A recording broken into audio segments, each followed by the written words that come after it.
نحمده ونصلي على رسوله الكريم اما بعد فقد قال الله تبارك وتعالى كما ورد في سورة آل عمران اعوذ بالله من الشیطان الرجیم بسم اللہ الرحمن الرحیم ان الدین عند اللہ الاسلام وقال تبارك وتعالى كما ورد في نفس السورة ومن يبتغ غير الاسلام دينا فلن يقبل منه وقال عز وجل كما ورد في سورة الشورى شرع لكم من الدين ما وصى به نوحا والذي اوحينا اليك وما وصينا به ابراهيم وموسى وعيسى ان اقيموا الدين ولا تتفرقوا فيه وقال جل وعلا كما ورد في سورة النصر اذا جاء نصر الله والفتح ورأيت الناس يدخلون في دين الله افواجا صدق الله العظيم رب اشرح لي صدري ويسر لي امري واحلل عقدة من لساني يفقهوا قولي اللهم ربنا الهمنا رشدنا واعذنا من شرور انفسنا اللهم ارنا الحق حقا وارزقنا اتباعه وارنا الباطل باطلا وارزقنا اجتنابه اللهم وفقنا لما تحب وترضى وتقبل منا فإنك خير المتقبلين آمین یا رب العالمین۔ معزز حاضرین اور محترم خواتین، السلام علیکم ورحمۃ اللہ وبرکاتہ۔ میں آج آپ کے سامنے ایک بہت بڑی بنیادی بات رکھنا چاہتا ہوں۔ وہ بنیادی بات بھی ہے اور اسی کے ذریعے سے ہمیں یہ اندازہ ہو سکتا ہے کہ اس وقت امت مسلمہ کس مقام پر کھڑی ہے، اور اس میں جو دینی کام ہو رہے ہیں، مذہبی کام ہو رہے ہیں، ان کی کیا کیا نوعیتیں ہیں، اور اس پس منظر میں جو کام ہم کرنے کی کوشش کر رہے ہیں اس کی امتیازی خصوصیات کیا ہیں، بقیہ کاموں سے کیسے مختلف ہیں۔ تو سب سے پہلی بات تو یہ کہ قرآن مجید کی روح سے اسلام دین ہے، مذہب کا لفظ پورے قرآن میں کہیں نہیں آیا۔ میرے علم کی حد تک احادیث نبویہ میں بھی یہ لفظ نہیں آیا۔ یہ لفظ ہمارے ہاں استعمال ہوا ہے مسلکوں کے بارے میں، جیسے مسلک حنفی، مذہب حنفی، مذہب مالکی، مذہب شافعی، مذہب سلفی، مذہب مالکی، مذہب دین اسلام کے لیے لفظ جو ہے وہ دین ہے، مذہب نہیں ہے۔ اب ان میں فرق کیا ہے، یہ بات اچھی طرح سمجھ لیجئے، اور آج کی دنیا میں یہ بات بہت نمایاں ہو کر سامنے آ چکی ہے کہ آج تصور یہ ہے کہ انسانی زندگی کے دو حصے ہیں، ایک اجتماعی زندگی ہے، سیاسی زندگی، معاشرتی زندگی، معاشی زندگی، ریاست کا معاملہ، قوانین کا معاملہ، ایک انفرادی زندگی ہے۔ مذہب جو ہے وہ انفرادی زندگی سے متعلق ہے، ہر شخص کو اجازت ہے وہ جو چاہے مانے، جو چاہے جو ہے بلیو کرے، ایک خدا کو، 100 کو، 10 کو، کسی کو نہیں، جس کو چاہے پوجے، پتھروں کو پوجے، بتوں کو پوجے، درختوں کو پوجے، جو چاہے پوجے۔ اور کچھ ریچولز، سوشل کسٹمز، بچہ پیدا ہوگا تو کیا کریں گے، کیسے سیرمنی بنائیں گے، وہ عقیقہ ہوگا یا بپتسمہ ہوگا وغیرہ وغیرہ، کوئی مرے گا تو کیا کریں گے، ڈیڈ باڈی کو ڈسپوز آف کیسے کریں گے، تدفین کریں گے یا یہ کہ اس کو جلائیں گے، یا اسے جیسے آپ کو معلوم ہے پارسیوں کے ہاں کسی اونچے مقام پر رکھ دیں گے کہ چیلیں اور کوے کھا جائیں، کم سے کم ان کی غذا تو بن جائے، وغیرہ وغیرہ۔ شادی ہوگی تو کیسے ہوگی، اور عیدیں ہوں گی تو کیسی ہوں گی، تہوار ہوں گے تو کیسے ہوں گے، یہ مسئلہ بنتا ہے مذہب۔ اور آج کا تصور یہ ہے کہ پوری دنیا کے اندر یہ بات مانی گئی ہے کہ مذہب میں ہر شخص کو مکمل آزادی ہے، لیکن نظام اجتماعی، سیاسی نظام، معاشی نظام، معاشرتی نظام، قوانین، معاشرتی قوانین، آئلی قوانین، انہیریٹنس لا، یہ ساری چیزیں جو ہیں ان میں سے کسی کا تعلق کسی مذہب سے نہیں، بلکہ یہ ہر ملک کے رہنے والے لوگ جو ہیں وہ خود ساورن ہیں، پاپولر ساورنٹی، حاکمیت عوام، وہ اپنے نمائندوں کے ذریعے سے جو قانون چاہے بنائیں. اس کا نام ہے سیکولرزم. اور آج دنیا میں سارا جھگڑا اسی کا چل رہا ہے. خاص طور پر مغرب جو ہے عالم اسلام کے ساتھ جو اس کا ہے معاملہ یلغار کا، وہ اس ایشو پر ہے. وہ اسلام کے خلاف، بش اگر کہتا ہے کہ ہم اسلام کے خلاف نہیں ہے تو سچ کہتا ہے. اسلام is a mazhab as acceptable to them. Bush کہہ سکتا ہے you have come to America, you have purchase churches turn them into mosques, you have purchase synagogues turn them into mosque. Did we ever object? تم نے لاکھوں افرو Americans کو مسلمان بنا لیا، ہم نے کوئی اعتراض کیا؟ تم روزے رکھتے ہو، ہم وائٹ ہاؤس کے اندر ایک جو ہے جو افطار پارٹی فلوٹ کر دیتے ہیں. تم عیدیں مناتے ہو، ہم یادگاری ٹکٹ شائع کر دیتے. تمہارے مذہب سے ہماری کوئی جنگ نہیں. ہاں، اسلام کا نظام سیاسی، اسلام کا نظام معاشی، اسلام کا معاشرتی نظام، اسلام کے آئلی قوانین، نتھنگ ڈوئنگ، کسی صورت ایکسیپٹیبل نہیں ہے. انہیں ہم نے ختم کر کے رہنا ہے. اور وہ اس وقت کھلم کھلا، اس لیے کہ دنیا یونیپولر ورلڈ بن چکی ہے. اب اسے ڈر نہیں ہے. اس سے پہلے بائی پولر ورلڈ تھی تو ہر سپر پاور کو یہ خیال ہوتا تھا کہ ہم کچھ کہیں گے تو اس کا اثر جو چھوٹے ملکوں پر پڑے گا تو وہ ہمارے دوسرے مخالف کیمپ میں نہ چلے جائے. لہذا سنبھل کر بات کرتے تھے، ڈھک چھپا کر بات کرتے تھے. اب ضرورت نہیں ہے. اب تو یونیپولر ورلڈ ہے، مقابلے میں ہے کون؟ اس لیے وہ کھل کر بات کرتے ہیں. رینڈ کارپوریشن کی رپورٹ آئی تھی 80 صفحات کی، اس میں کھل کر بات کی گئی کہ مسلمان 4 قسم کے ہیں. ایک فنڈامنٹلسٹ جو اسلام کو ایک نظام سمجھتے ہیں، وہ ہمارے دشمن ہیں، ہم نے انہیں ختم کرنا. ایک ٹریڈیشنلسٹ ہیں جو صرف روایاتی اور مذہبی انداز کے اندر کام کرتے ہیں، ان سے ہماری جنگ نہیں ہے اور وہ ہمارے لیے خطرناک بھی نہیں ہے. ان کے سامنے نظام کا تصور نہیں ہے. البتہ کہیں اگر یہ ٹریڈیشنلسٹ جو ہیں یہ فنڈامنٹلسٹ کے نزدیک آ جائیں تو پھر بہت خطرناک ہے، اس لیے کہ ان کے پاس جو ہے عوام تک رسائی کا ذریعہ ہے. ہر جمعے کو ایک جلسہ ہو رہا ہوتا ہے. تیسرے ہیں ماڈرنسٹ، جو آج کل ہمارے ہاں خاص طور پر الیکٹرانک میڈیا کے اوپر جن کو بہت بڑھاوا دیا جا رہا ہے، جو اسلام کی ایسی تعبیر کر رہے ہیں جو مغربی تہذیب کے اندر فٹ ہو جائے. اسلام میں پردہ نہیں ہے، یہ تو ایک خاص وقت کی معاشرت تھی، ایک ثقافت تھی، اسلام میں نہیں ہے. آپ کو معلوم ہے کیا کچھ کہا جا رہا ہے؟ شراب حرام نہیں ہے، شراب پی کے نشے میں دھت ہو جانا حرام ہے، شراب پینا حرام نہیں وغیرہ.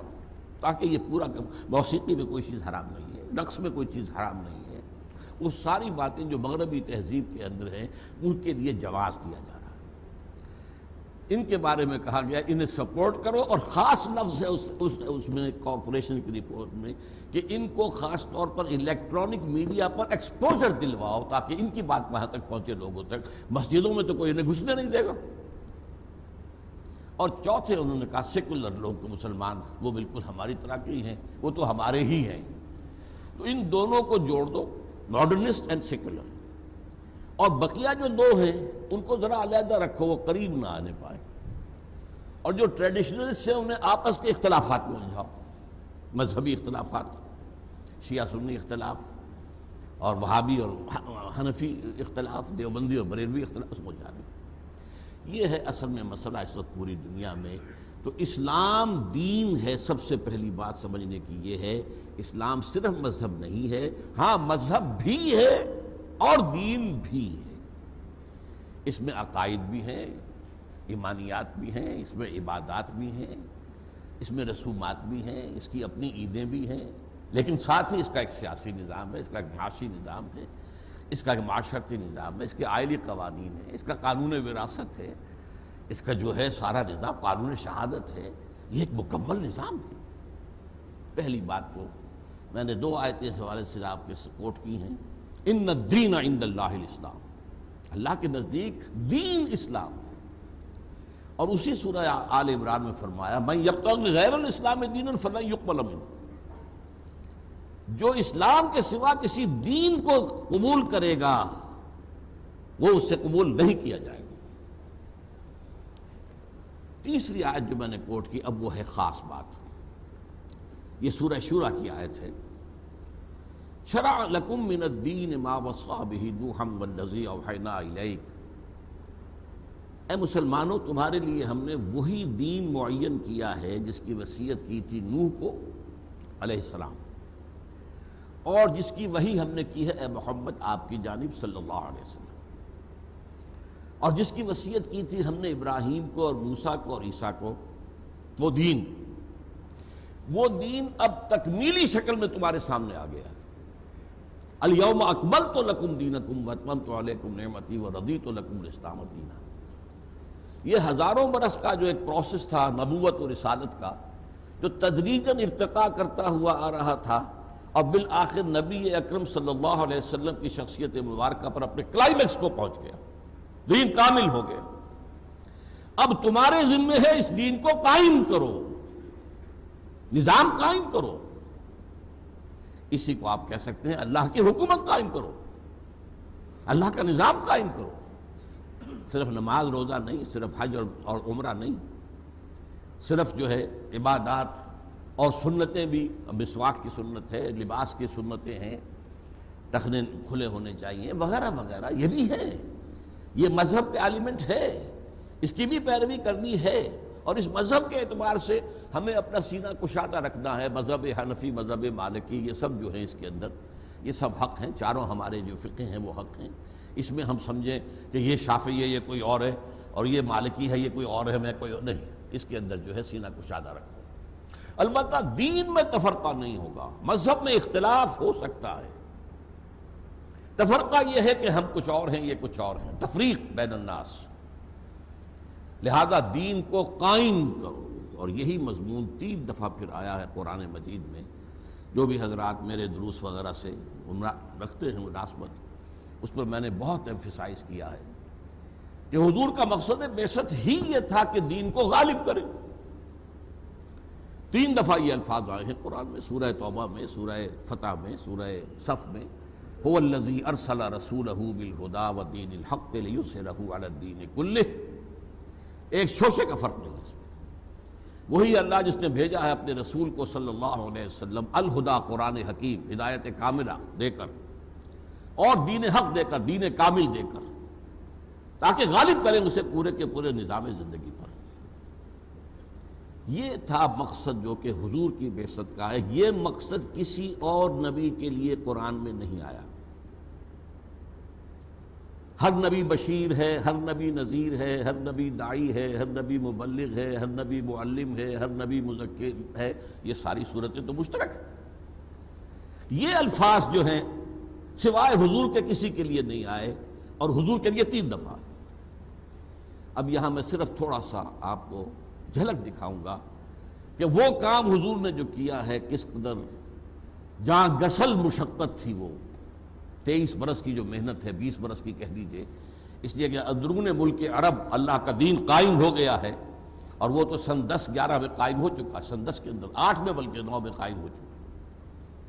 اسی لیے اس کے بارے میں فرمایا اذا جاء نصر اللہ والفتح ورأیت الناس يدخلون فی دین اللہ افواجا، جب اللہ کی نصرت آ گئی اور فتح آ گئی، اور تم نے دیکھا کہ اب لوگ فوج در فوج اسلام میں داخل ہو رہے ہیں، دین اللہ میں داخل ہو رہے ہیں، اللہ کی اطاعت میں آ رہے ہیں، اس نظام کو قبول کر رہے ہیں جو محمد رسول اللہ والذین معہ نے قائم کیا۔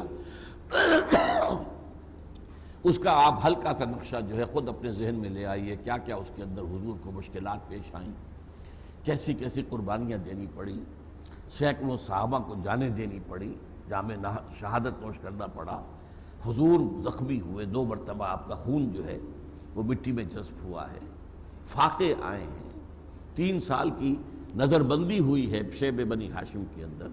یہ سارا دور جو ہے ایک بہت بڑی ریولیوشنری اسٹرگل، اس کے نتیجے میں جاء الحق وزہق الباطل ان الباطل کان زہوقا۔ اب ہوا کیا؟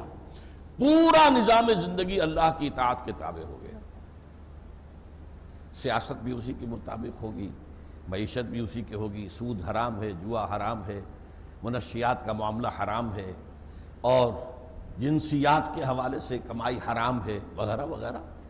یہ سارا نظام جو ہے وہ قائم ہو گیا، اور عصمت و عفت کی حفاظت، اور شرم و حیا، اور خاندانی نظام کی مضبوطی، یہ نظام قائم ہو گیا، دین قائم ہو گیا، اور اس کے تابع مذہب بھی ہو گیا خود بخود۔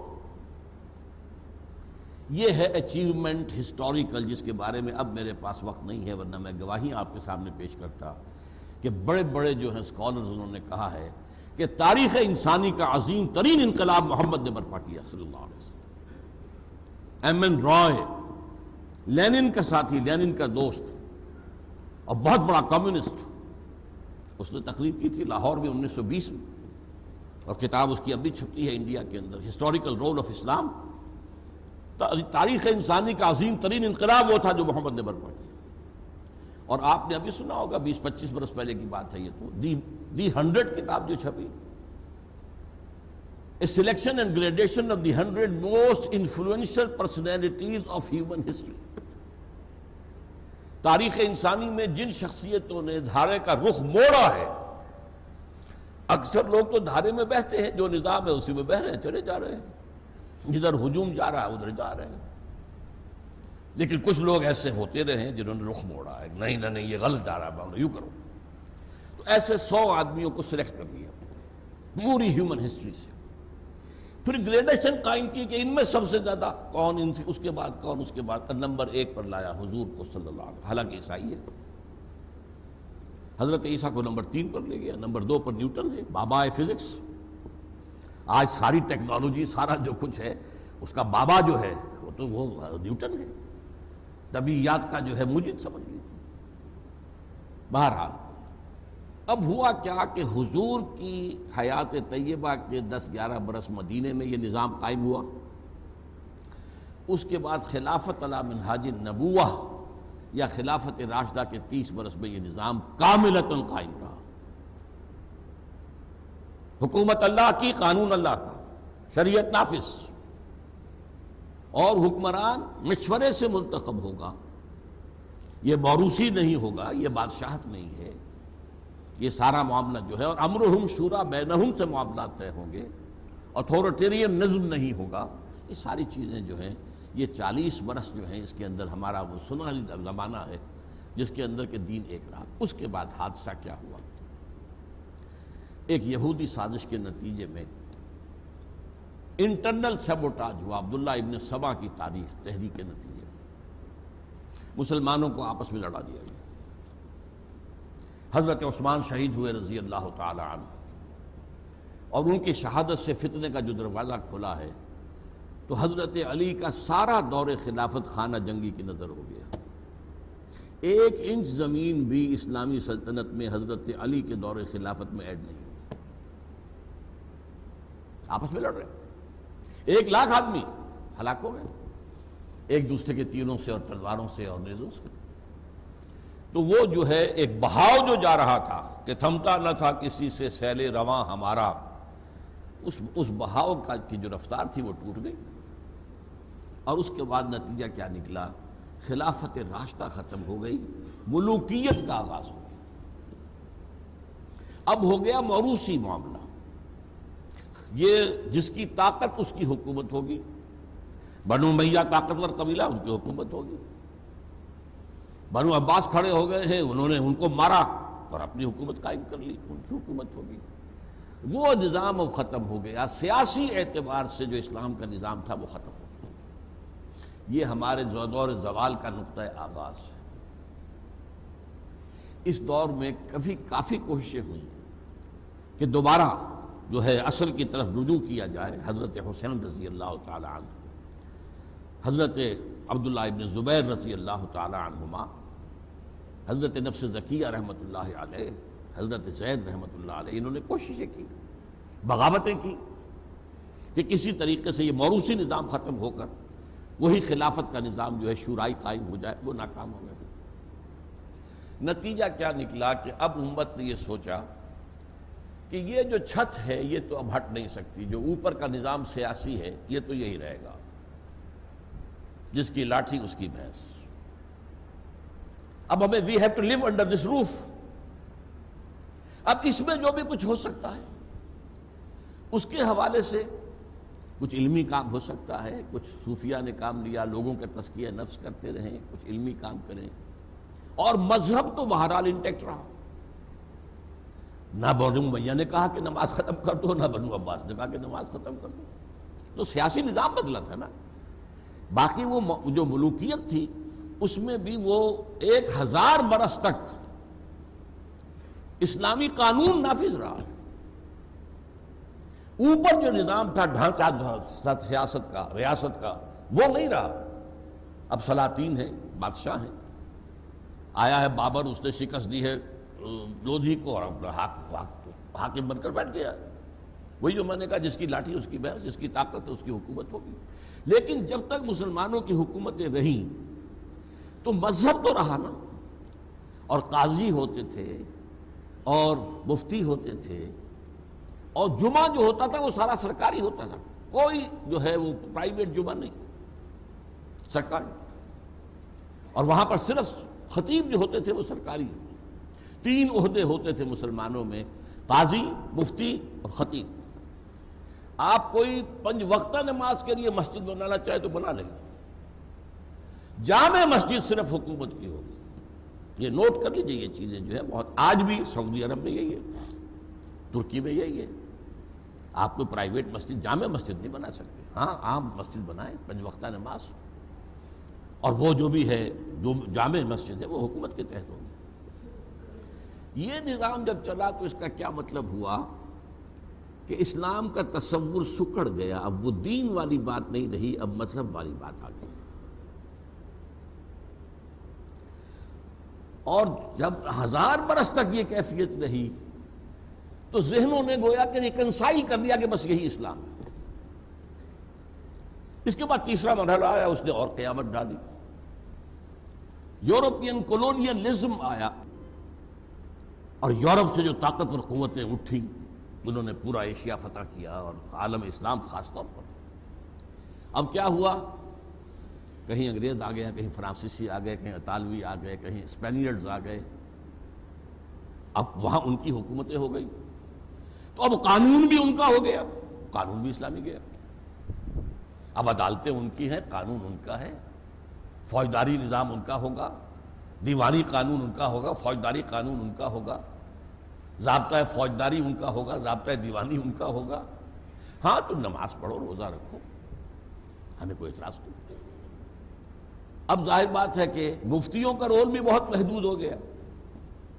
صرف نکاح طلاق کے مسائل سن جا کر مفتیوں سے پوچھ لو، یا یہ کہ وضو رہ گیا یا نہیں رہ گیا، اور روزہ رہ گیا یا ٹوٹ گیا، یہ مسائل. باقی مسائل تو حکومت ہے، وہ کر رہی. فیملی لاز بھی انگریزوں نے انٹیکٹ رکھے تھے ہمارے، کہ تم اپنے طلاق وغیرہ کے معاملات اپنے مفتیوں کے حوالے سے جیسے چاہو طے کر لو، ہم اس کے اندر نہیں دیں گے. بلکہ یہ بھی دی تھی انگریز نے رعایت کہ اپنا قانون وراثت تم چاہو تو اس کو نافذ کر دو، لیکن اگر تم چاہتے ہو رواج کے مطابق فیصلہ تو ہم کر دیں گے. یہ جو کم سے کم 200 برس ہندوستان کے اندر، اب میں ہندوستان کی صرف بات کر رہا ہوں، یہ ذہن کے اندر اب پختہ ہو گیا کہ اب اسلام مذہب بن کر رہ گیا. اسلام کا دین کا تصور نکل گیا. دین تو انگریز کا ہے، حاکمیت اس کی ہے. اللہ کے دین کا مطلب یہ اللہ حاکم اور اس کا قانون نافذ، یہ اللہ کا دین ہے. دین الملک کا لفظ آیا ہے سورہ یوسف میں، اس کا مطلب کیا؟ وہ جو بادشاہ تھا مصر کا وہ حاکم، اور اس کا جو قانون ہے وہ نافذ. حضرت یوسف علیہ السلام بھی ایک بہت بڑے افسر تھے، بادشاہ تو نہیں تھے. اسی لیے آتا ہے نا کہ اپنے چھوٹے بھائی بنیامین کو وہ روکنا چاہتے تھے. ما کان لیاخذ اخاہ فی دین الملک، وہ تو دین ملک تھا وہاں پر، دین یوسف تو نہیں تھا، لہذا وہ اپنے بھائی کو روک نہیں سکتے تھے. کذالک کدنا لیوسف، تو ہم نے اس کے لیے ایک شکل پیدا کر دی.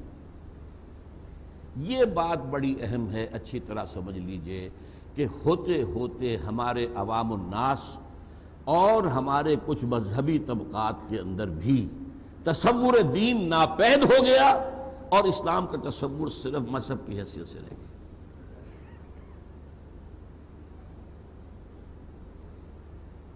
اس کے بعد اب ایک دور آیا، اس جو کولونیل رول آیا تھا اس کے خلاف بغاوتیں بھی کی مسلمانوں نے. مہدی سوڈانی نے سوڈان میں کی، ناکام ہو گئے. امام شامل نے روس میں کی، ناکام ہو گئے۔ عبد القادر جزائری نے الجزائر میں کی، ناکام ہو گئے۔ سنوسی نے لیبیا میں کی، ناکام ہو گئے۔ شہید احمد سید شہید بریلوی رحمۃ اللہ علیہ نے یہاں کی، ناکام ہو گئے۔ لیکن بہرحال انہوں نے تلوار بھی اٹھائی، جنگ بھی کی۔ اس سے پہلے ہمارے جو مجددین تھے انہوں نے نظام کو بدلنے کی کبھی کوئی کوشش نہیں کی۔ عقائد میں کوئی خرابی آ رہی ہے اس کی اصلاح کر دو، لوگوں کے اعمال میں کوئی خرابی آ رہی ہے اس کی اصلاح کر دو۔ دین قائم کرنے کا مطلب ہے حکومت سے ٹکراؤ، اور حکومت مسلمانوں کی ہے، اور اس میں بہت سی حدیثیں ایسی موجود ہیں کہ مسلمان حاکم ہو تو اگر وہ کفر بواح کا حکم نہ دے تو اس کے خلاف بغاوت نہیں ہو سکتی، لہذا کسی نے تلوار نہیں اٹھائی۔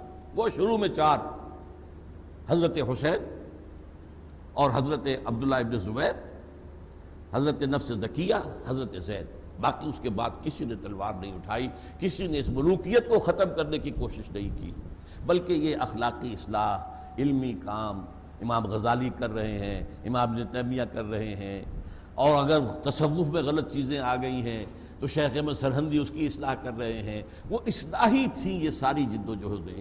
البتہ جب کولونیل رول ختم ہوا تو ہمیں یاد آیا کہ بھائی ہمارا بھی تو ایک نظام تھا نا، جب تک ہم دبے ہوئے تھے وہ تو بات اور تھی، اب چلا گیا انگریز یا جا رہا تھا۔ تو جیسے جیسے یہ کولونیل بستر جو ہے لپٹا ہے تو ایک بیداری پیدا ہوئی کہ اسلام ایک نظام ہے، ہمیں اپنا نظام قائم کرنا چاہیے۔ یہ بالکل صحیح سوچ، بالکل صحیح جذبہ، اور یہ پورے عالم اسلام میں پیدا ہوا۔ اور اسی وقت کچھ لوگ سامنے آئے جنہوں نے اس تصور کو زندہ کیا کہ اسلام مذہب نہیں ہے، اسلام دین ہے، اور دین وہ ہوتا ہی تب ہے جب کہ وہ غالب ہو، جب مغلوب ہوتا تو مذہب ہو جاتا۔ امریکہ میں بھی مذہب موجود ہے، بھارت میں بھی مذہب موجود ہے، دین نہیں۔ دین کا سوال اگر اب آپ اٹھائیں گے تو اس کا مطلب بغاوت کر رہے ہیں وہاں کے نظام کے خلاف۔ ویسے آپ تبلیغ مذہب کی کرتے رہیں، نماز روزے کی نصیحت کرتے رہیں، آپ جو چاہیں کریں، لیکن مذہب کے معاملے میں آزادی ہے، دین کے معاملے میں نہیں۔ جو بھی کہتا ہے کہ اسلام ایک نظام ہے، آج بلیر نے کھل کر یہ کہا ہے، وہ فنڈامنٹلسٹ ہے اور ان سے ہماری جنگ ہے۔ جو خلافت کا نام لیتا ہے وہ فنڈامنٹلسٹ ہے، اس کے خلاف ہماری جنگ ہے، ہم ان کو ختم کر کے رہیں۔ یہ صورتحال، لیکن میں جس بات کی طرف آنا چاہتا ہوں وہ یہ ہے کہ اس خیال کو دوبارہ زندہ کرنے کا بدقسمتی سے علماء کے طبقے کے سر پر نہیں ہے، کچھ غیر عالم مفکرین، مصنفین، داعین پیدا ہوئے، ان کے سر ہے۔ ہمارے علماء نے بالعموم اسلام کو مذہب کی حیثیت سے تسلیم کر لیا، اور سارا ایمفیسس اسی پر ہے، عبادات پر ہے، سنتوں پر ہے، اور ساری چیزیں جو ہیں انہی پر ہے، باقی نظام کی بات تو نہیں کرتے، اللہ کی حکومت قائم کرنے کی بات نہیں کرتے۔ ہمارے جو مدارس چلے آ رہے ہیں ان کی تاریخ بھی یہی ہے کہ وہ اصل میں مدارس کیا تھے؟ مسلمانوں کی جب حکومت تھی تو جو چاہیے تھے قاضی، مفتی اور خطیب، ان کو پیدا کرنے کے لیے یہ نظام بنا تھا۔ جیسے آج کل ہوتا ہے سول سروس اکیڈمی، آپ کی حکومت ہے، آپ کو چاہیے نا، آفیسرز چاہیے، سی ایس پی والے چاہیے، اور پروونشل سروس کے لیے چاہیے، مختلف کارڈرز کے لیے چاہیے، ان کے لیے امتحانات لیتے ہیں، ان کے لیے پھر ٹریننگز ہوتے ہیں، ان کے لیے انسٹیٹیوشنز ہوتی ہیں۔ تو یہ سارا نظام جو تھا اصل میں، جس کو ہم کہتے ہیں اسلامی نظام تعلیم، یہ حقیقت میں مسلمان حکومتوں کے دور میں اس وقت کی جو ضروریات تھی، قاضی، مفتی، خطیب، خطیب بھی سرکاری پے رول پر ہوتا تھا حکومت میں، اور ان کے لیے تیار، تو وہ نظام اس کو لے کر چل رہا ہے۔ اس نظام کے اندر وہ بات تو موجود ہے جو ہمارے مجددین کا کام تھا کہ کوئی فتنہ ہو کھڑے ہو جائے، فتنہ انکار حدیث اٹھا، علماء کھڑے ہو گئے اس کو رد کرنے کے لیے، اور فتنہ ختم نبوت جو ہے اس کو ختم کرنے کے لیے غلام احمد قادیانی آیا، علماء سامنے آ گئے۔ تو مذہب، عقائد، عبادات، ان کی تحفظ کے لیے تو علماء کھڑے ہوتے ہیں اور محنت کرتے ہیں، اور آج ایک بہت بڑی تحریک تبلیغی جماعت کی اسی مذہبی تصور کو لے کر چل رہی ہے، بڑے ایک حرکی تصور کے ساتھ. وہ بہت یوں سمجھیے کہ اس کے اندر حرکت ہے، اس میں جو ہے ایک جوش ہے، اور وہ کام کر رہے ہیں.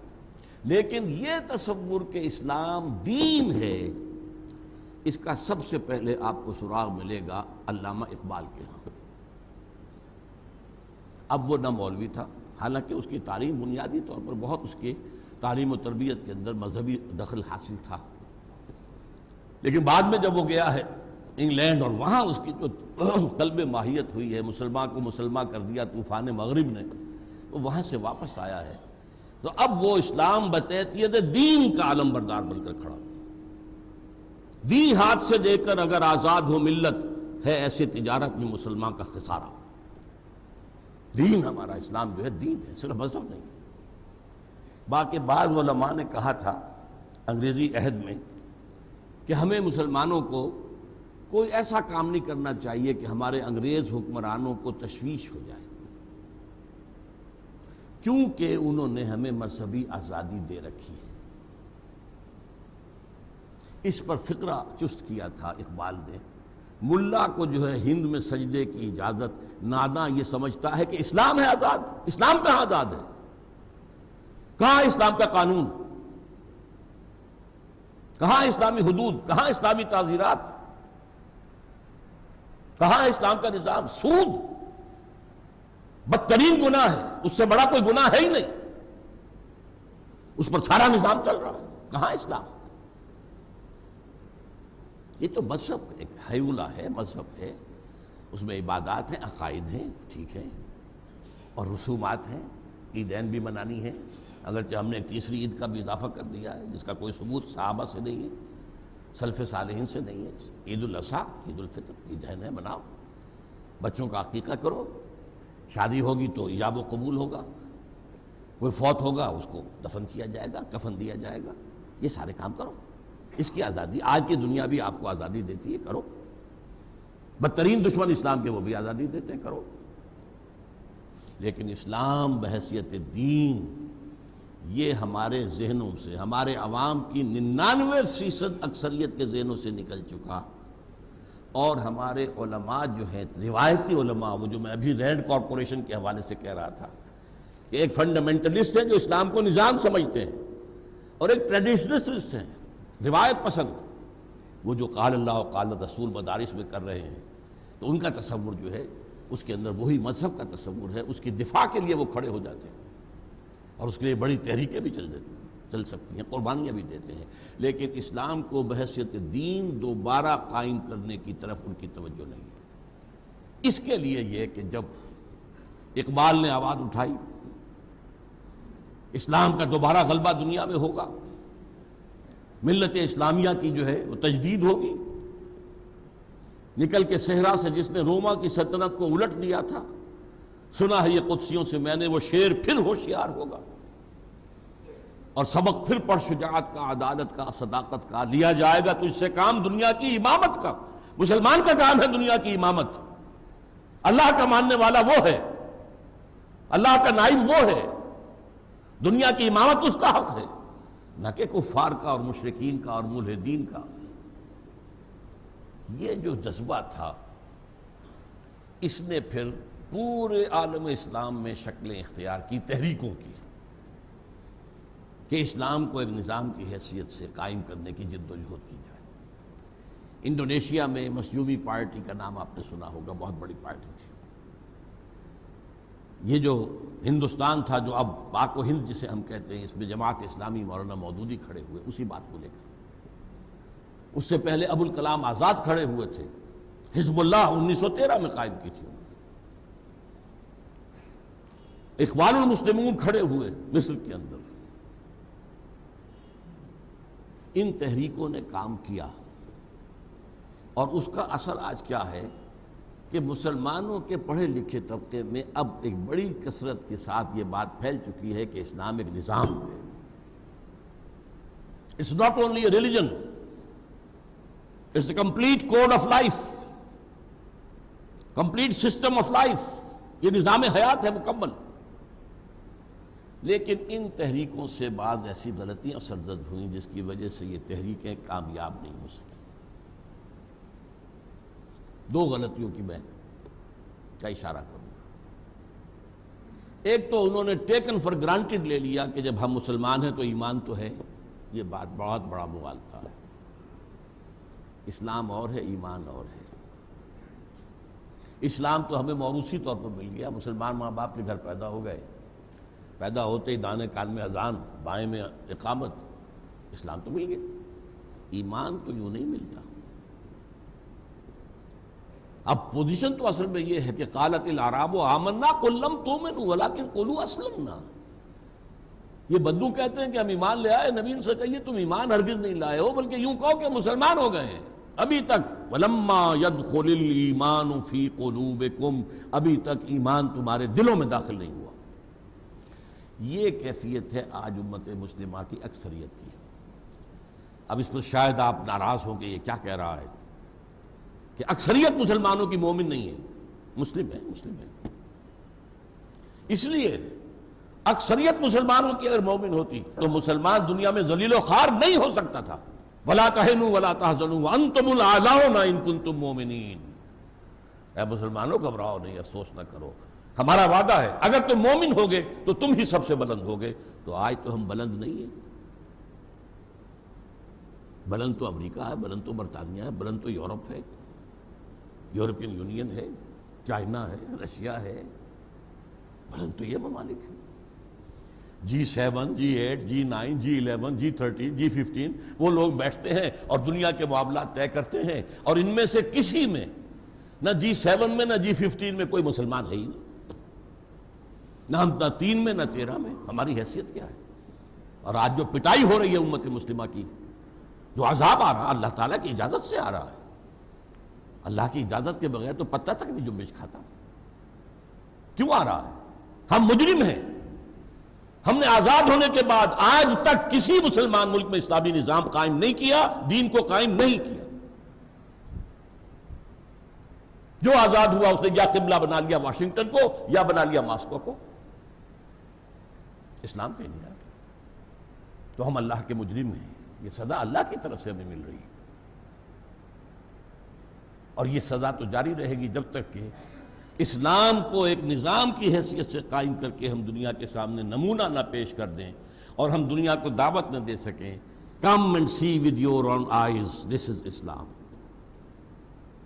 تب ہم شہداء علی الناس، لوگوں پر حجت قائم کر سکیں گے کہ یہ دین ہے اللہ کا جو سچا دین ہے، جو بہترین نظام دیتا ہے انسان کو، جس میں سارے سب کے حقوق کا لحاظ ہے، توازن ہے، اعتدال ہے،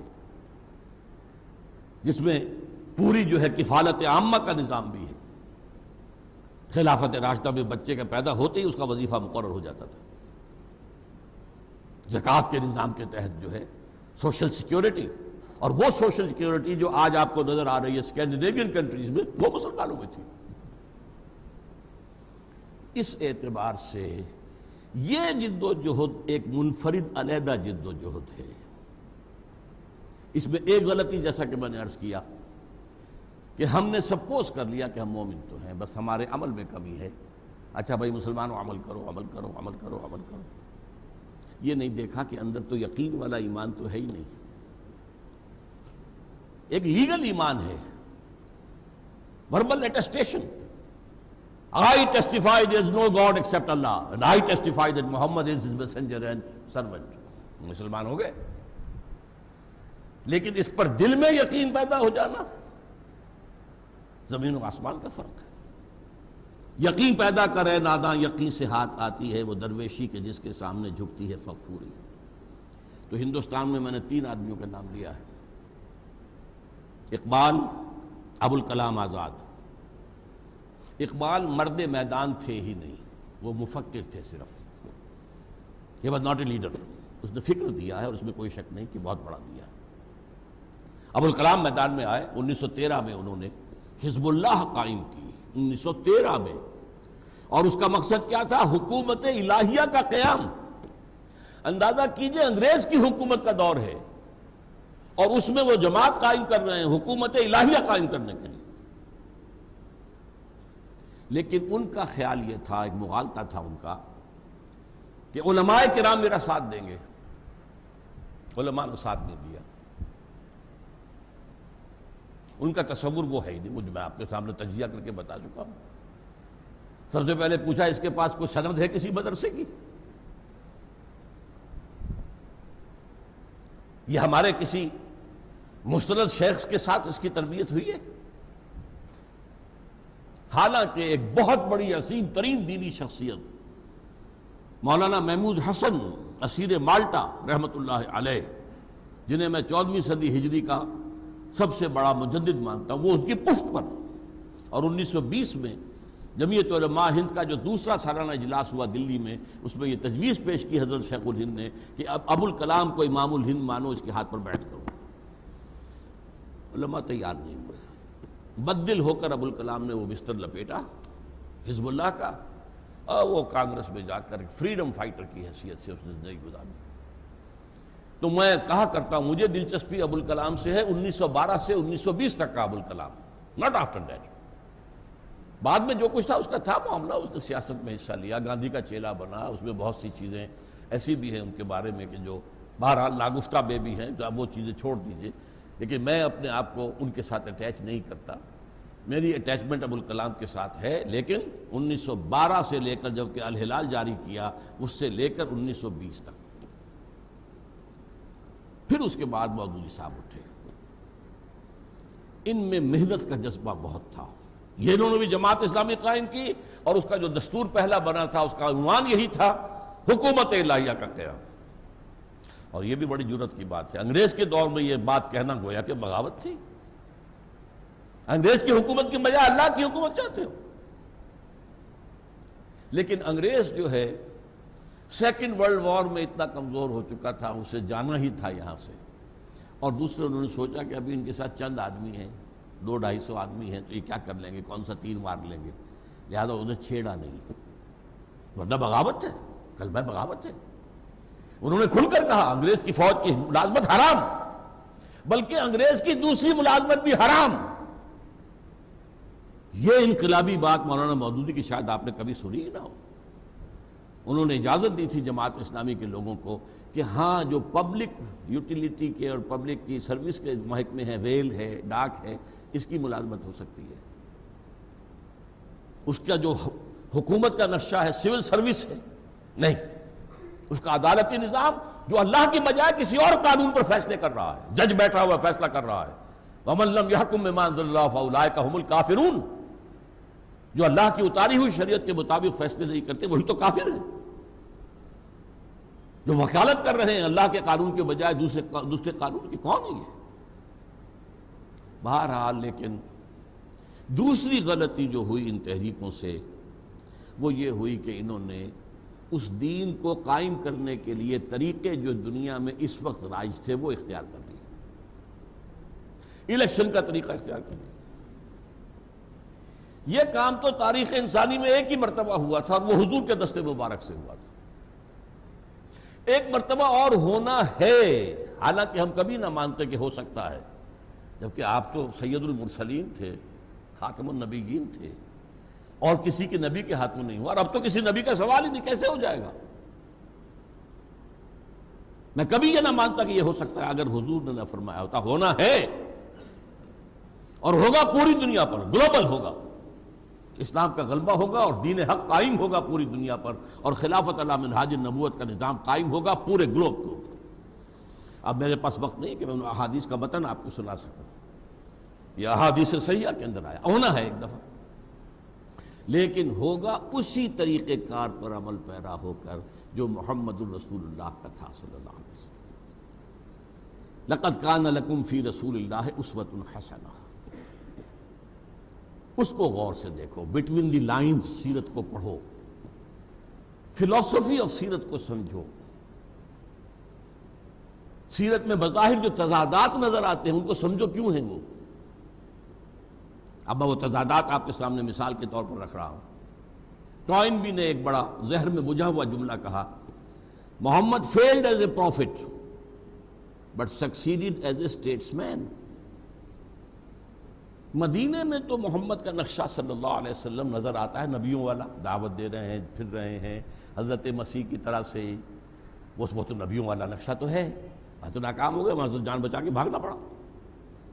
مدینے میں تو ہی از اے اسٹیٹس مین، ہی از اے وارئر، وہ سپہ سالار ہے، وہاں کامیاب ہوا۔ اور اسی کو بنیاد بنا کر منٹگومری واٹ نے کتابیں لکھ دیں دو، اور ہمارے ہاں جو مسلمان سمجھتے ہیں انہوں نے بہت تعریفیں کی ہیں حضور کی، تو بہت اس کو پڑھتے ہیں شوق سے، محمد at Mecca, Muhammad at Medina, دو کتابیں ہائی لائٹ کیا ہے کہ تضاد ہے، یہ کچھ اور شخصیت ہے، وہ کچھ اور شخصیت ہے، یہ مبلغ ہے، یہ داعی ہے، یہ درویش ہے، کوئی گالی دے رہا ہے تو دعائیں دے رہا ہے، کوئی پتھراؤ کر رہا ہے تو ان کے بھی ہدایت کی دعائیں کر رہا ہے، وہ تو نبی ہے، لیکن وہ محمد صلی اللہ علیہ وسلم۔ اس حوالے سے سیرت کے فلسفے کو سمجھنا، فلسفہ سیرت، اس موضوع پر اللہ کے فضل و کرم سے میری دو کتابیں ہیں، ایک چھوٹی ہے، ایک ذرا بڑی ہے۔ چھوٹی کتاب کو پہلے سمجھ لینا چاہیے، سکیچ اس سے سامنے آ جائے گا۔ رسول انقلاب کا طریق انقلاب، میں نے رسول انقلاب کہا ہے صلی اللہ علیہ وسلم اس لیے کہ صرف آپ کے ذریعے سے انقلاب برپا ہوا،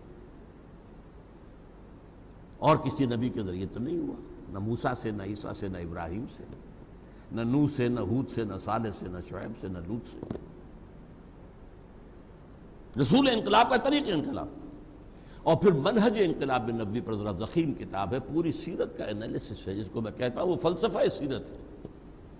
اس سے میں نے ڈیڈیوس کیے ہیں، اخذ کیے ہیں، مستنبط کیے ہیں 6 stages of a revolutionary process, اور میرا دعویٰ یہ ہے کہ ایک انقلابی عمل کے لیے اگر کوئی سورس ہے کہیں سے اگر آپ کو مل سکتا ہے تو وہ صرف اور صرف سیرت محمدی ہے صلی اللہ علیہ وسلم۔ اس کو چھوڑ کر یہ الیکشن کے راستے پہ آ جانا، کبھی سوچیں کبھی حضور الیکشن کے ذریعے سے عرب میں کامیاب ہو سکتے تھے، یا صرف وعظ و نصیحت کے ذریعے سے کامیاب ہو سکتے تھے؟ صرف وعظ و نصیحت آج ایک بہت بڑی تحریک ہے جو یہ کہتی ہے، اگر اس سے کامیابی ہو سکتی تو محمد کبھی ہاتھ میں تلوار لیتے صلی اللہ علیہ وسلم؟ وہ کسی مسلمان کے خون کا تو کوئی قطرہ زمین پر جو ہے گرنے کے کا سوال ہی پیدا نہیں ہوتا، کسی کافر کے خون کا قطرہ بھی نہ گرنے دیتے، اور آپ سے بڑا مبلغ، آپ سے بڑا مربی، آپ سے بڑا مزکی کوئی ہو سکتا ہے؟ لیکن نہیں، نظام نہیں بدلتا، مرد نادا پر کلام نرم و نازک بے اثر، پھول کی پتی سے کٹ سکتا ہے ہیرے کا جگر، دعوت و تبلیغ سے سلیم الفطرت لوگ کھنچ کر آ جائیں گے، غلط نظام کے ساتھ جن کے ویسٹڈ انٹرسٹ ہیں وہ کبھی سنیں گے؟ معاذ اللہ، جاگیردارانہ نظام کے خلاف بات کر کے تو دیکھیے۔ صورتحال یہ ہے، اس لیے انتخابات کے ذریعے سے اور بحث دعوت و تبلیغ کے ذریعے سے یہ کام نہیں ہو سکتا۔ ہاں، دعوت و تبلیغ سے انفرادی اصلاح بہت سے لوگوں کی ہو جائے گی، وہ مذہب پر زیادہ کاربند ہو جائیں گے، پہلے شیو کر رہے تھے اب داڑھی رکھ لیں گے، پہلے ان کی شام سینما میں یا کہیں اور کلبوں میں بسر ہوتی تھی، اب وہ کہیں مسجدوں کے اندر اور کہیں کسی اپنے حلقہ دعوت اور تبلیغ میں صرف ہوں گی۔ یہ انفرادی زندگیوں میں تبدیلی آئے گی، آئی ہے، اس کا انکار کرنا تو غلط ہے، لیکن نظام نہیں بدلتا جب تک کہ ایک انقلابی تحریک نہ ہو اور اس کا نقشہ جو ہے وہ حضور کی سیرت سے اخذ نہ کیا جائے۔ چنانچہ اس کو بھی ایک اہم قول ہے امام مالک رحمۃ اللہ علیہ کا، لن يصلح آخر هذه الامہ الا بما صلح به اولها، اس امت کے آخری حصے کی اصلاح نہیں ہو سکے گی مگر صرف اسی طریقے سے جس سے کہ پہلے حصے کی اصلاح ہوئی تھی۔ یہ آخری اور پہلی کی بات جو ہے وہ ایک اور حدیث کے حوالے سے سن لیجئے، میں پورا متن یاد ہے مجھے، میں سنا سکتا ہوں لیکن وقت کی کمی ہے۔ حضور نے اپنے دور سے لے کر قیامت تک 5 ادوار گنائے ہیں۔ یہ نعمان ابن بشیر رضی اللہ تعالی عنہ کی روایت ہے اور مسند احمد ابن حنبل میں. پہلا دور نبوت حضور موجود تھے، فرمایا میں رہوں گا موجود جب تک اللہ چاہے گا، پھر اللہ مجھے اٹھا لے گا، دور نبوت ختم ہو جائے گا. پھر خلافت علی منہاج النبوہ، وہ جو میں نے کہا 30 برس تک خلافت، وہ عین نبوت کے نقش قدم پر، عین مین وہی نقشہ، کوئی اس میں بال برابر فرق نہیں. پھر تیسرا آئے گا ملوکیت، ملکن عاضن، ظالم بادشاہ. یہ بنو امیہ کے بادشاہ جن کے زمانے میں آپ کو معلوم ہے حضرت حسین کتنے بڑے اپنے عزیزوں کے ساتھ جو ہے شہید کیے گئے ہیں، اور سینکڑوں تابعی شہید کیے گئے ہیں. واقعہ حرہ ہوا ہے، 3 دن کے لیے مدینے کو تخت و تاراج کیا گیا ہے. یہ سب کیا ہوا ہے؟ کہنے کو تو وہ خلفاء تھے، خلفاء بنو امیہ بادشاہ تھے. ملکن عاضن، کاٹ کھانے والی ملوکیت. پھر فرمایا چوتھا ملکن جبرین، پھر غلامی والی ملوکیت آئے گی. عجیب ہے، ایک دور وہ آ گیا کہ اب ہماری حکمران تھی ملکہ وکٹوریا. پہلے چلیں مغل تھے یا خلجی تھے یا لودھی تھے یا سادات تھے یا غلامان تھے، یہ مسلمان تو تھے نا. اور ان کے زمانے میں جیسا کہ میں بتا چکا ہوں قانون تو مسلمانوں کا نافذ تھا. مفتی حضرات تھے اور قاضی حضرات تھے، جمعے کا نظام تھا، یہ تھا. لیکن اب کیا ہوا؟ اب انگریز آ گیا، اب حکومت ملکہ وکٹوریا کی. یہ ہوئی ملوکیت غلامی کی. پھر فرمایا ثم تکون خلافت علی منہاج النبوہ، پھر ایک دور آئے گا خلافت علی منہاج النبوہ کا، 5واں دور. یہ آنا ہے، آ کر رہے گا. اس کی احادیث جو ہیں وہ صحیح موجود ہیں، اور ہم نے ایک کتاب اس پہ شائع کیا، وہ نوید خلافت کے عنوان سے، اور لاکھوں کی تعداد میں جو اسے پھیلایا ہے.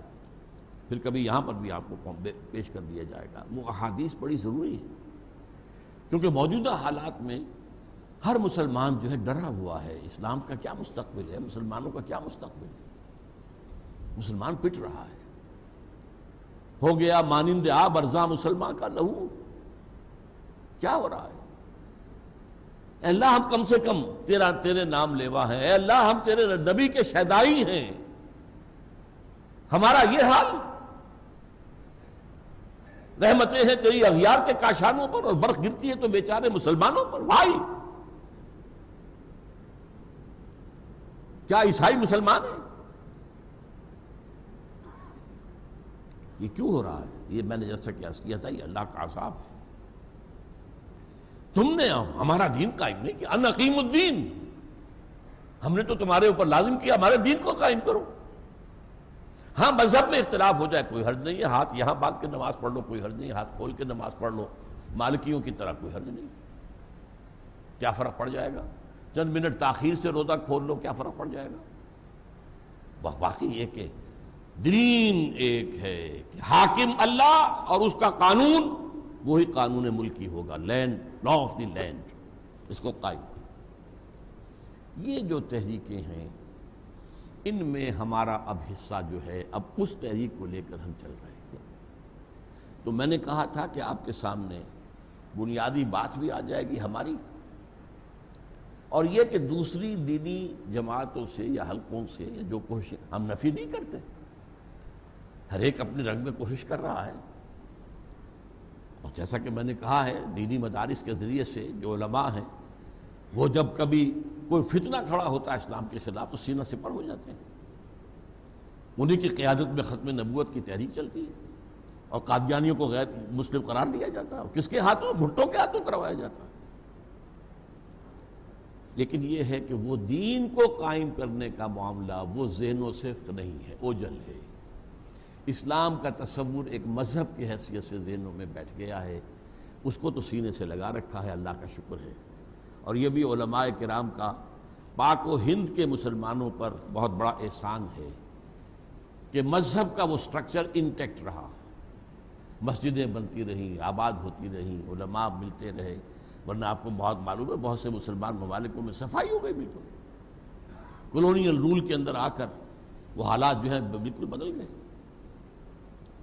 اس کے لیے جیسا کہ میں نے عرض کیا ہے اب ہماری اس تحریک کے دو حصے ہیں.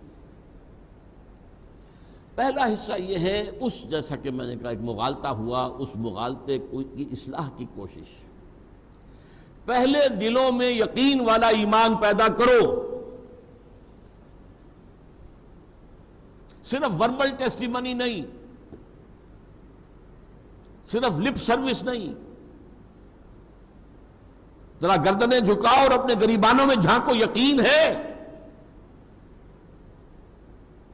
یقین ہے اللہ کی ذات پر اور صفات پر، یقین ہے مرنے کے بعد جی اٹھنے پر، یقین ہے حساب کتاب پر، یقین ہے آخرت کی زندگی پر، یقین ہے شریعت کے اوپر. وہ اگر یقین نہیں ہے پھر وہ کام نہیں ہو سکتا جو حضور نے کیا تھا.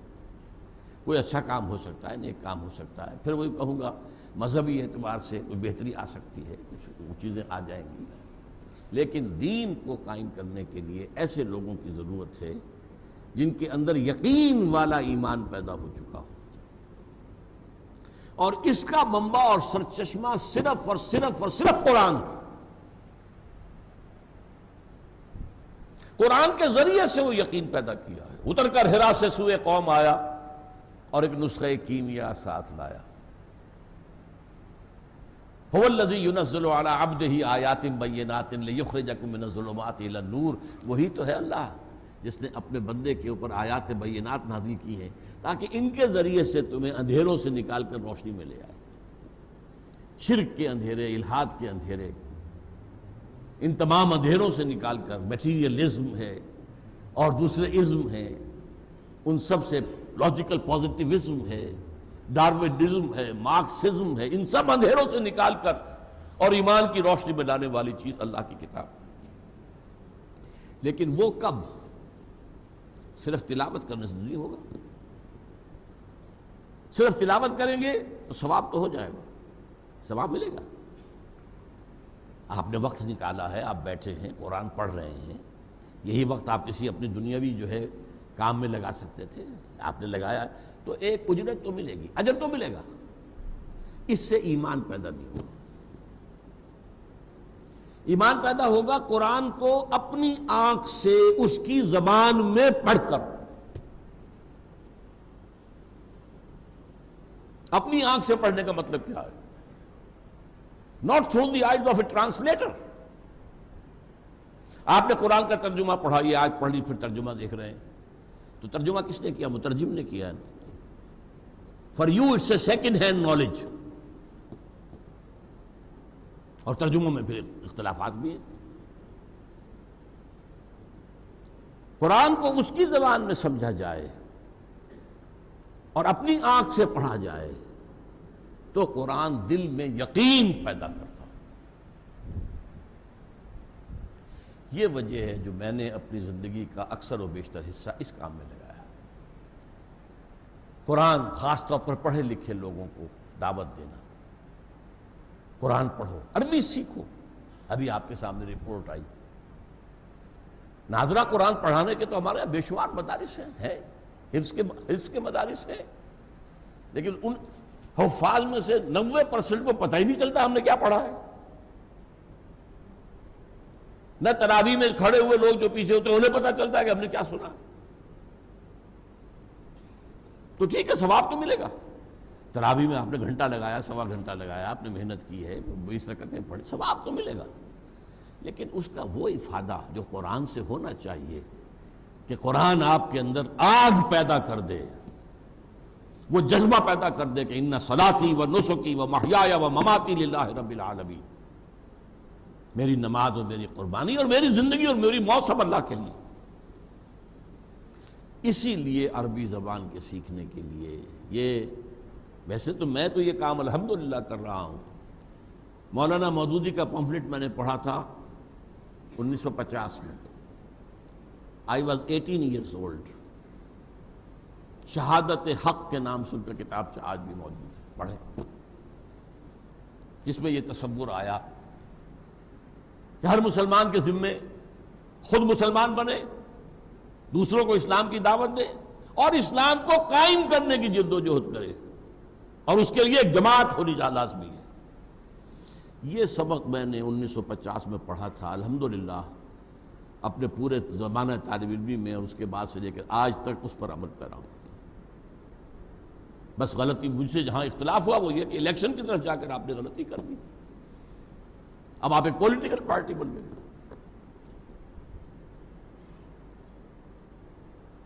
اس حوالے سے میں نے پھر وہ تو کام میں ہمیشہ کرتا رہا، لیکن یہ کہ خاص طور پر 1965 میں منتقل ہوا تھا لاہور ود اے ریزولو کہ اب مجھے وہ تحریک خود اپنے بل پر، جو بھی صلاحیت اللہ نے دی ہے۔ پہلے میں انتظار کرتا رہا، جماعت اسلامی سے بعد بڑی بڑی شخصیتیں بھی علیحدہ ہوئی تھیں اس زمانے میں، مولانا امین حسن اصلاحی، مولانا عبد الجبار غازی، مولانا عبد الغفار حسن، ابھی حال ہی میں انتقال ہوا ہے، اللہ تعالیٰ ان کی مغفرت فرمائے۔ بڑے بڑے لوگ تھے، شیخ سلطان احمد صاحب تو غالباً ابھی باقید حیات ہیں، اللہ تعالیٰ انہیں زندہ دے، زندگی اور دے اور صحت دے۔ تو کوشش میں کرتا رہا، یہ لوگ علیحدہ ہوئے ہیں اسی اور اس ایشو پر، تو یہ جماعت بنائیں، لیکن نہیں بنا سکے۔ تو پھر میں نے کہا ٹھیک ہے، ہر ایک کو اپنی موت قبر میں جانا ہے، جواب دینا ہے۔ تو پھر میں نے 1965 میں فیصلہ کیا کہ اب میں لاہور جا کر اس کام کا آغاز کرتا ہوں، اور پہلا کام وہی قرآن کا پڑھنا پڑھانا، خیرکم من تعلم القرآن وعلمہ۔ لیکن ہمارا یہ قرآن کو پڑھنا پڑھانا روایتی نہیں ہے، صرف حصول ثواب کے لیے نہیں ہے، یہ ہمارے اس پورے ریولوشنری پروسیس کا نقطہ آغاز ہے کہ اس کے ذریعے سے پہلے ہمارے اندر انقلاب آئے، ہمارے اندر انقلاب آئے، ایمان پیدا ہو، یقین والا ایمان، برننگ فیتھ۔ وہ ایمان جو ہے قرآن مجید کے ذریعے سے، تو اسی کی آپ نے کچھ داستان سنی، اسی کے لیے کوششیں ہو رہی ہیں، اسی کے لیے 1972 میں نے لاہور میں انجمن خدام القرآن قائم کی، پھر انجمن خدام القرآن کراچی سے سندھ کراچی قائم ہوئی، وہاں قرآن اکیڈمی بنائی، یہاں قرآن اکیڈمی بنی، پھر ملتان میں اور جگہوں پر بھی چھوٹی چھوٹی اکیڈمیز بنی۔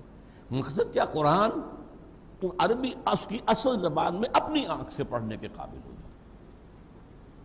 تو یہ تمہارے اندر اتر جائے گا۔ علامہ اقبال جیسے کہتے ہیں، چوں بجاں در رفت جہاں دیگر شود، جہاں چو دیگر شد جہاں دیگر شود۔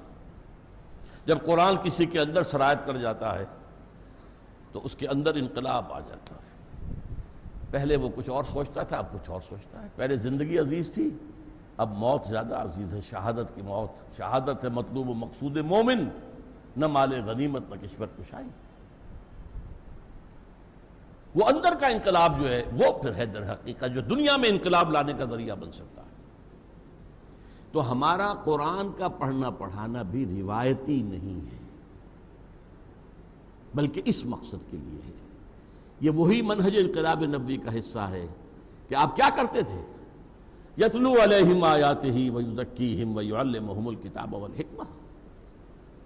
The starting point of that process of revolution was یتلو علیہم آیاتہ، آیات خدا بندی پڑھ کر سنانا لوگوں کو۔ اچھا، ان کا معاملہ کیا تھا؟ صرف سنانا کافی تھا، کیونکہ زبان سب کی عربی، قرآن عربی میں، اس پر درس دینے کی ضرورت نہیں تھی۔ ہمیں درس دینے کی ضرورت ہے،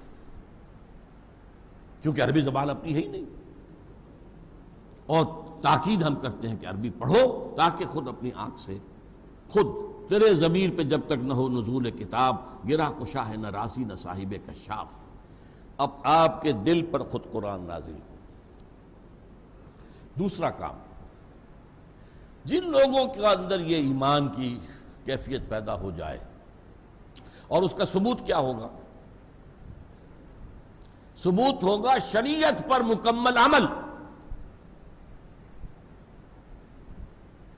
دیکھیے، حضور کے زمانے میں شریعت تھی نہیں، شروع میں مکے میں شریعت کہاں تھی؟ 5 وقتہ نماز بھی آئی ہے کہیں 11ویں سال میں جا کے، سود بھی حرام نہیں تھا، شراب بھی حرام نہیں تھی۔ وہاں کیا ہوتا تھا؟ آپ نے کہا لا الہ الا اللہ محمد رسول اللہ، اور مار پڑنی شروع ہو گئی۔ تو تربیت تو ہوتی ہی مار کھا کر ہے۔ تو آگ میں جل اور خاک میں مل، جب خشت بنے تب کام چلے۔ ان خام دلوں کے عنصر پر تعبیر نہ کر، بنیاد نہ رکھ۔ آج کیا ہوتا ہے، شریعت پر مار پڑتی ہے. آپ گھر کے اندر شرعی پردہ نافذ کیجئے، آپ کی برادری آپ کا بائیکاٹ کر دے گی. آپ سودی معاملہ ختم کرنا چاہیں، آپ کے گھر والے آپ کے دشمن ہو جائیں گے. کاروبار کی بساط ہم نے پھیلا رکھی ہوئی ہے بینکوں سے قرضہ لے لے کر، اب وہ اگر ختم کر دیں گے تو کیا ہوگا؟ کرو، حرام ہے، چھوڑو، براہ راست تو ملوث نہ ہونا. ویسے تو میرے اور آپ کے اندر بھی غبار تو جا رہا ہے، جیسے کہ حضور کی حدیث میں آیا، ایک وقت آئے گا کوئی شخص سود نہیں کھائے گا کبھی، اس کے اندر غبار اس کا ضرور جائے گا، کیونکہ سود ہی سود، ہر جگہ سود ہے. پورا ہمارا نظام معاشی سود کے اوپر ہے. گندم کے ہر دانے میں سود ہے. اس کے لیے بیج خریدا گیا سودی قرضے پر، اس کے لیے پھر فرٹیلائزر لیے گئے سودی قرضے پر، اس کے لیے پیسٹیسائڈز لیے گئے سودی قرضے پر، اس کے لیے ٹریکٹر لیا گیا سودی قرضے پر. تو گندم کے ہر دانے میں سود موجود ہے. لیکن براہ راست تو ملوث نہ ہو کہ اپنی رقم رکھ کر اور سود کھائیں، یا وہاں سے لے کر اور اپنا کاروبار زیادہ پھیلائیں، اپنی بلڈنگ بہت بڑی بنائیں. یہ ثبوت ہوگا. یہ نہیں ہے تو پھر اسلامی انقلاب کی بات نہ کرو، بدنام نہ کرو اسلام. یہ اگر ہو گیا، اب اگلا قدم کیا ہے؟ جماعت بنانا. جماعت کے بغیر یہ کام نہیں ہوتا. اکیلا چنا بھاڑ نہیں پھوڑ سکتا. اگر اکیلا آدمی انقلاب برپا کر سکتا تو ہر نبی انقلاب برپا کر کے جاتا. نبی تو انسان کامل ہوتا تھا نا، معصوم، اور مسلسل اللہ کی ہدایت آ رہی ہے، وہی آ رہی ہے. جب تک جماعت نہ ہو، جماعت میسر نہیں آئی تو اگلا قدم نہیں اٹھ سکتا. حضرت موسیٰ کے زمانے میں معاملہ قریب آ گیا تھا. 6 لاکھ آدمیوں کو لے کر نکلے ہیں مصر سے، لیکن جب جنگ کا وقت آیا کوڑا جواب دے دیا، فَذْهَبْ أَنْتَ وَرَبُّكَ فَقَاتِلَا إِنَّا هَاهُنَا قَاعِدُونَ. 6 لاکھ میں کم سے کم 50,000 تو جوان ہوں گے جو جنگ کر سکتے ہوں. آپ بوڑھوں کو نکال دیں، بچوں کو نکال دیں، عورتوں کو نکال دیں. میرے نزدیک 1 لاکھ، ورنہ کم سے کم اقل علی الاقل ایٹ لیسٹ 50,000 تو ہوں گے. لیکن 2 آدمی نکلے صرف، حضرت یوشع ابن نون اور کالب بن یفنہ. حضرت موسیٰ علیہ السلام نے، اے اللہ مجھے تو اپنے اور اپنے بھائی کی جان کے سوا کسی پر اختیار نہیں. حضور کو وہ جماعت ملی جہاں حضور کا پسینہ گرا، انہوں نے اپنی خون کی ندیاں بہا دی. وہ جماعت مل گئی صحابہ کرام کی. اگر یہ جماعت نہ ملتی تو کام نہیں ہو سکتا تھا. اس حوالے سے جماعت کا بنانا، علیکم بالجماعہ، جماعت کے بغیر تو نہیں ہوگا. کیا ہوگا؟ وعظ ہوتا رہے گا، درس و تدریس ہوتی رہے گی، آگے قدم تو نہیں بڑھے گا. سمع و طاعت، جس کے لیے کہ پھر حضور نے بیعت لی صحابہ کرام سے. حضرت عبادہ ابن ثابت فرماتے ہیں رضی اللہ تعالی عنہ، بایعنا رسول اللہ صلی اللہ علیہ وسلم علی السمع والطاعت فی العسر والیسر والمنشط والمکرہ وعلی اثرۃ علینا وعلی لا ننازل امر اہلہ وعلی ان نقول بالحق اینما کنا لا نخاف فی اللہ لومۃ لائم. ہم نے بیعت کی تھی اللہ کے رسول سے، آپ کا ہر حکم سنیں گے اور اطاعت کریں گے، چاہے مشکل ہو چاہے آسان، چاہے ہماری طبیعتیں آمادہ ہوں چاہے ہمیں اپنی طبیعتوں پر جبر کرنا پڑے، چاہے آپ کسی کو ہم پر امیر بنا دیں. ہم یہ نہیں کہیں گے ہم پرانے آپ کے جانثار پرانے خادم اور آپ نے ایک نیو کمر کو بنا دیا ہمارے اوپر امیر. How come? No, it will be your prerogative. جس کو چاہیں بنائیں اور اس کا بھی حکم مانیں گے اور اطاعت کریں گے. البتہ اپنی بات اپنا مشورہ ضرور رکھ دیں گے جہاں بھی ہوں گے. اس خوف سے چپ نہیں رہیں گے کہ لوگ مذاق اڑائیں گے، لو جی انہوں نے کیا بات کہہ دی. نہیں، اپنی بات رکھ دیں گے، فیصلہ پھر امیر کا ہوگا. اس بنیاد پر، بیعت کی بنیاد پر جماعت قائم کرنا، یا ابو الکلام نے کی تھی بیعت کی بنیاد پر 1913 میں. مولانا مودودی نے یہ نظام اختیار نہیں کیا جماعت اسلامی میں. وہ کانسٹیٹیوشنل جو آج کا دنیا میں جو رواج ہے، ممبرشپ ہے اور وہی اپنا امیر چنتے ہیں، پھر 4 سال بعد ری الیکشن ہوتا ہے، پھر یہ ہوتا ہے وہ، یہ نہیں. اسلام میں ان کے چیزوں کا ذکر نہیں ہے. بیعت کا ذکر ہے، قرآن میں ذکر ہے، حدیث میں ذکر ہے، سیرت میں ذکر ہے. ہر جگہ 1300 برس تک ہمارے جو کام بھی ہوئے ہیں دینی، وہ بیعت کی بنیاد پر ہوئے ہیں. اس حوالے سے ہم نے وہ تنظیم اسلامی قائم کی ہے لہذا جو حضرات بھی قرآن کے اس پڑھنے پڑھانے کے عمل سے وابستہ ہیں وہ اس کا اپنا ہدف سامنے رکھیں، ورنہ بات وہی ہو جائے گی وہ تیر نیم کش جس کا نہ ہو کوئی ہدف، پھر یہ بھی بس ایک مشغلہ ہو جائے گا، شغل ہو جائے گا، پڑھ رہے ہیں ہم۔ کچھ اور لوگ ہیں جو کوئی اور جرمن زبان پڑھ رہے ہیں، کوئی فرانسیسی زبان پڑھ رہے ہیں، چلو ہم عربی پڑھ رہے ہیں، چلو اس میں اندر کچھ نہ کچھ اسلامی بات بھی نہیں ہے۔ اس کا ہدف، اس کا مقصد کیا ہے؟ مقصد ہے ان اقیموا الدین ولا تتفرقوا فیہ، دین کو قائم کرنے کی جد و جہد۔ اس کے لیے وہ لوگ چاہیے جن کے اندر ایمان یقین والا ہو، اس کے لیے قرآن مجید کا پڑھنا پڑھانا، اور پھر ان کو بیعت کے نظام کے تحت منظم کر کے جب طاقت کافی ہو جائے تو پھر میدان میں آ کر، اور پھر یہ ہے کہ باطل کے نظام کو چیلنج کرنا۔ وہ چیلنج حضور کی حیات طیبہ میں ہوا ہے، بائی لیٹرل وار، یقاتلون فی سبیل اللہ فیقتلون ویقتلون، اللہ کی راہ میں قتال کرتے ہیں، قتل کرتے بھی ہیں، قتل ہوتے بھی ہیں۔ غزوہ بدر میں 70 مشرکین مارے گئے، 14 صحابہ شہید ہو گئے۔ غزوہ احد میں 70 صحابہ شہید ہو گئے۔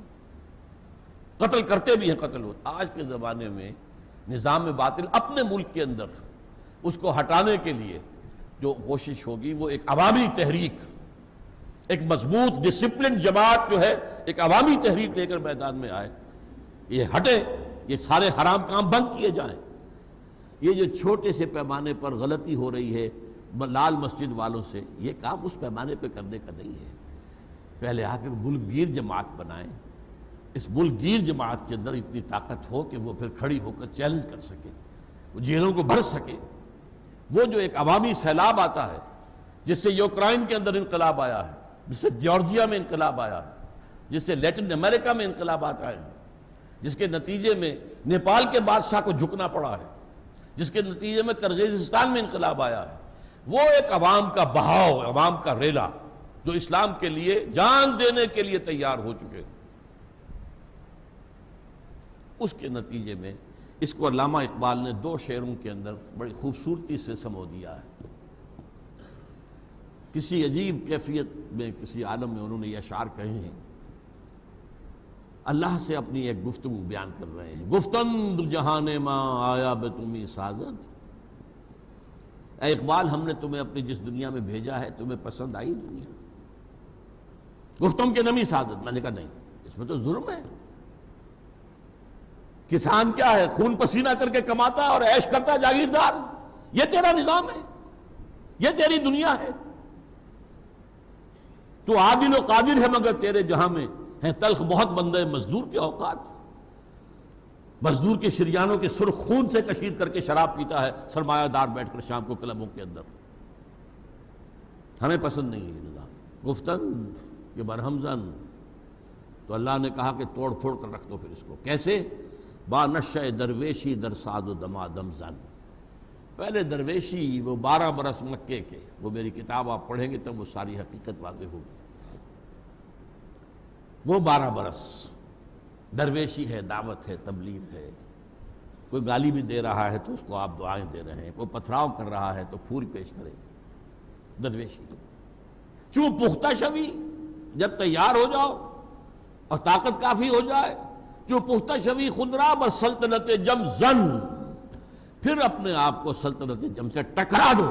یہ ٹکراؤ، یہ تصادم جو بہت سے لوگوں کو اچھے الفاظ نہیں لگیں گے، لیکن اس کے بغیر تو ظاہر بات ہے کہ حضور نے جو دین قائم کیا تھا اس کے بغیر تو نہیں ہوا۔ تو اللہ تعالی ہم سب کو یہ بات، اسلام دین ہے، اس کو غالب کرنا مسلمان کا فرض ہے۔ ان اقیموا الدین ولا تتفرقوا فیہ، اس کے لیے ایمان وہ درکار ہے جو یقین والا ایمان ہو، اور اس کا منبع اور سرچشمہ قرآن ہے۔ اس کے لیے قرآن کا پڑھنا پڑھانا، عربی کا سیکھنا سکھانا۔